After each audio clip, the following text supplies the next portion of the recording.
राम राम।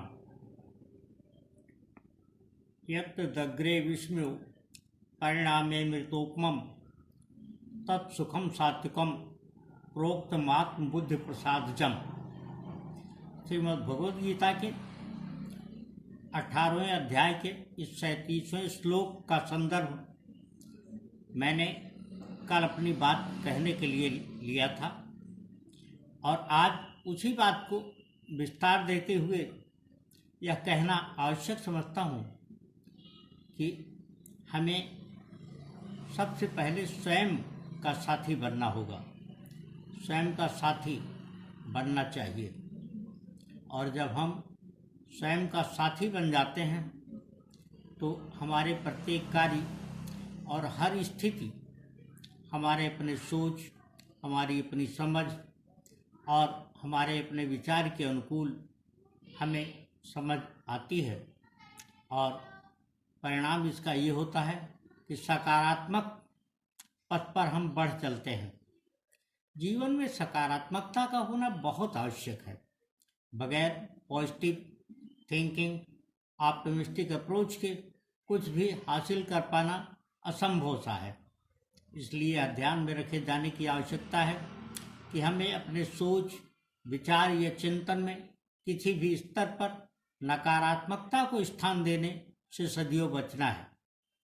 दरअसल हम देखें तो हमारे आसपास ही ज्ञान की अनेक ऐसी स्थितियां विद्यमान होती हैं जिनका हमें सिर्फ भान करना होता है, जिन पर हमें ध्यान करना होता है। हम ये देखते हैं कि सूरज हर रोज निकलता है। यह प्रकृति की एक सामान्य दशा ही नहीं है। हम अगर सकारात्मक ढंग से सोचें तो देखेंगे और पाएंगे कि सूरज इस तरह से हमें रोज इस बात का एहसास कराता है कि हम फिर से बार बार और हर बार उठ सकते हैं, उग सकते हैं। जब हम उग जाएंगे, उठ जाएंगे तो निश्चित ही किसी एक ही स्थान पर बंधे रहने के कायल नहीं होंगे, बल्कि आगे बढ़ना चाहेंगे। और आगे बढ़ना चाहेंगे तो हमें हर रोज, हर समय, हर दिशा में, हर ओर अच्छे रास्ते अपने आप दिखने लगेंगे। कहीं अगर किसी स्तर पर हमारे मन में, मस्तिष्क में संदेह भी होगा तो हमारी अपनी जो सकारात्मक ऊर्जा होगी वह तब तक बहुत सारे ऐसे या समान विचार के लोगों को हमारी अपनी ओर खींच चुकी होगी और उनसे हमें पर्याप्त सहायता मिल जाएगी।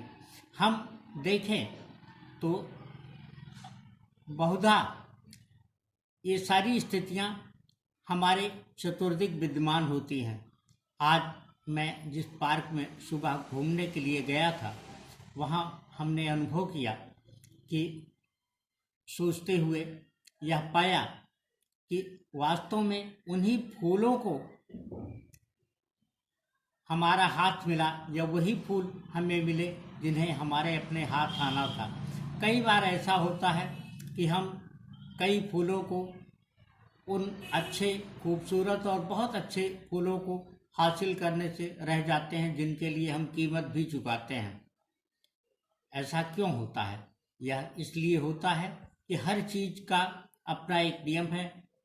न केवल प्राणी जगत बल्कि वनस्पतियां भी प्राणी जगत की ही समझी जाती हैं। उसमें भी हर चीज के लिए एक नियत प्रारब्ध है। हर वस्तु का अपना एक प्रारब्ध होता है। वह केवल हम मनुष्यों का ही नहीं होता है।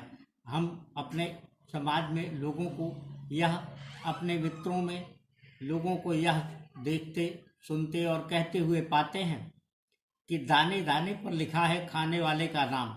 यह कहावत कब से चली आ रही है इसका तो मुझे ज्ञान नहीं है, लेकिन यह कहावत बहुत प्राचीन है, यह हम अवश्य समझ सकते हैं। हमने अभी फूलों का जो जिक्र किया, वास्तव में ऐसा ही है। हमारे हाथ में जिन फूलों को आना होगा वही हमारे हाथ में आएंगे, यह हम सदियों सोचें। इसी प्रकार से संबंधों का प्रश्न है। संबंध भी वही हमारे अपने साथ, हमारे तमाम सकारात्मक सोच और अच्छे प्रयत्नों को बावजूद लगेंगे, हमारे अपने साथ होंगे जो आगे ही नहीं पीछे से भी, पीछे का आशय यहाँ है हमारे अतीत से भी, यानी जिनका प्रारब्ध हमारे साथ जुड़ने का होगा। हमारे प्रयत्न मात्र से कोई हमारे अपने साथ नहीं जोड़ पाएगा, किसी से हमारे रिश्ते या संबंध नहीं बन सकते हैं।